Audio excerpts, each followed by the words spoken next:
Hi everyone, this is Cody, and in this video I'm going to be showing you how I got 6 free 18650 batteries from an old laptop battery.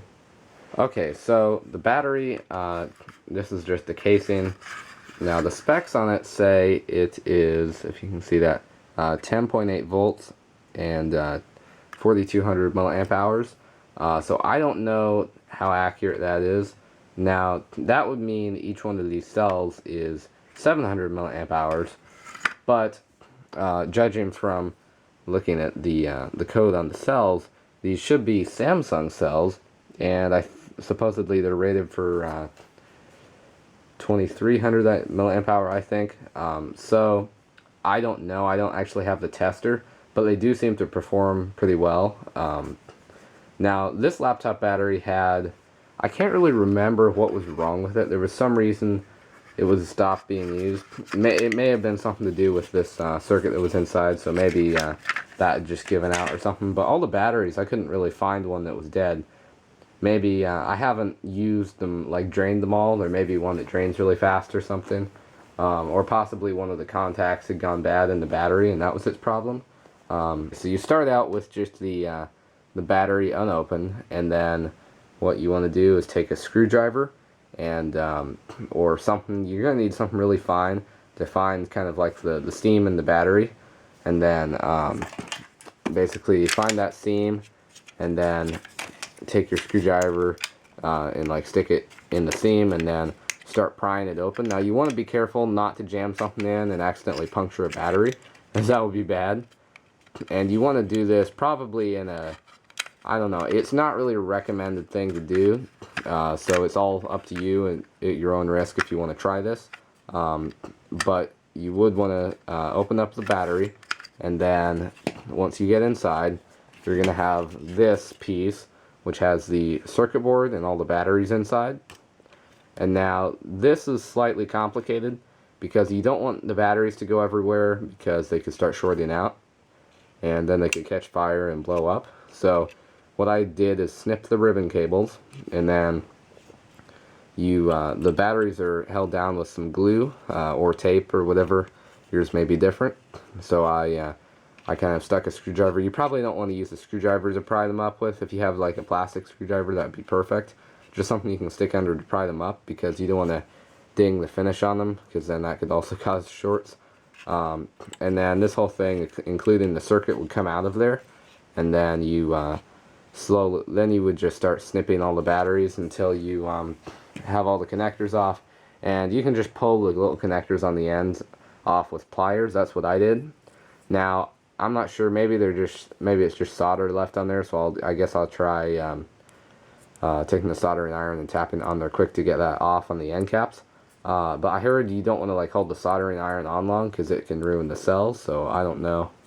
And then the top also had these little pieces left on, but what I found is that's actually useful. I'm going to leave them, since these are flat top batteries, and like this flashlight, it has polarity protection, so it requires a button cell, and these kind of act as a button cell. It works with this, and this would not work with a flat top. So that's actually a cool feature. It doesn't look very good, so I guess you could take them off and just put a blob of solder, but I'm going to try and take these off, because right now the polarity protection on my flashlight wouldn't do me much good. Now I have 6 of these, and even if you were to buy these batteries just to do this, you could probably find some that you're actually going to get the Panasonic cells out of. That would probably be a better idea, and I'm going to try and find more of these batteries and get a whole stash of them, since I have like a few flashlights and stuff that use them, and I'm getting more stuff like a USB phone charger that takes 18650's. Now, one of these, so I think I got one of these cells here. It's like a protected 3400 milliamp cell. Now this is going to cost you about 20 bucks. The Olight ones, I think I got a good deal on Amazon for like, I think it was 25 or something for a set of 2. So that was a pretty good deal.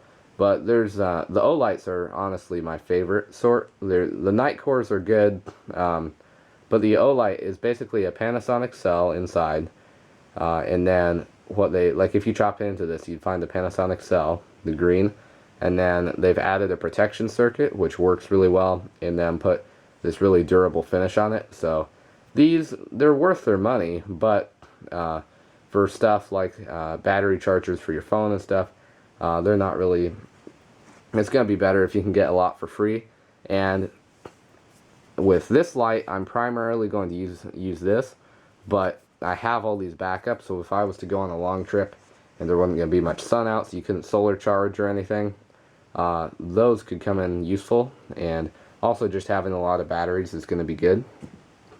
Now when I got these out of the thing, I tested the voltage, and each one of them was about 3.6, 3.7 volts, so they were about at the rated voltage. So what I did is stuck them in my Nightcore IntelliCharger.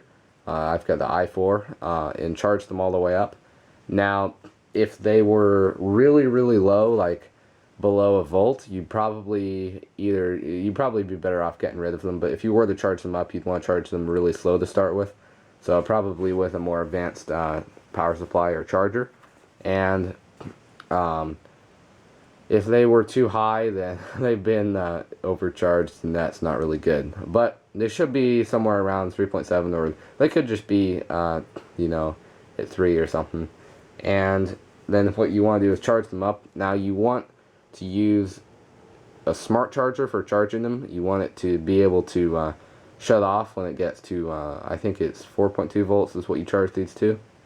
And you also, whatever device you're using them in, you want it to have a low shut off, so when it gets down to about 3 volts, I think it is, you want this to actually shut off. You see this Olight battery, if you were to put it in a charger that's not smart, so it would just keep charging, it would shut off eventually its protection circuit before it damaged it, and same if you were to drain it too much.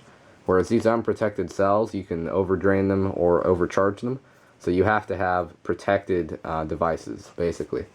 So just be aware of that. Some devices, I think, suggest unprotected cells that have the circuits and stuff. This is a little bit confusing, but just use them with devices that aren't going to overdrain them or overcharge them. Now, just to prove they work, what I'm going to do is take my Nightcore flashlight here. We'll stick one in. Now, this does have the polarity protection, so it's going to be testing out those little bobble things. Now, they are shorter since there's no protection circuit, so let's see, there's about that much difference in height. So it does go in the flashlight further, so if your springs are kind of weak or whatever, like this flashlight, I have to stretch the springs on occasionally. It's kind of a piece of junk, but it's not bad. Nothing compared to this Nightcore. But if that was a problem, you may really have to stretch the springs to get them to fit. So that works. Blindingly bright. I'll try red. Everything works properly, obviously, and they're good batteries. So if I have any issues with them or whatever, I guess I'll post an update in the description. But as of now, they're working good, and I plan to. I'll just stick my Olight back in my flashlight. Yeah, you can see it sticks out a bit further. I plan to try and find more batteries, figure out which ones have the Panasonics in, and try to go for them. Because I mean, these cells are good, but they're not going to be as good as the Panasonics. And yeah, so if you have some spare laptop batteries laying around, or if you know of an easy way to get some, it's not. I mean, it's totally up to you on whether to do this if you feel comfortable with it. And I'm not responsible for anything that happens to you if you were to do this, but it is an option to get some batteries for cheap. So yeah, that's just how I've done it, and hopefully you liked the video. If you did, give it a thumbs up, and I will see you all in the next video.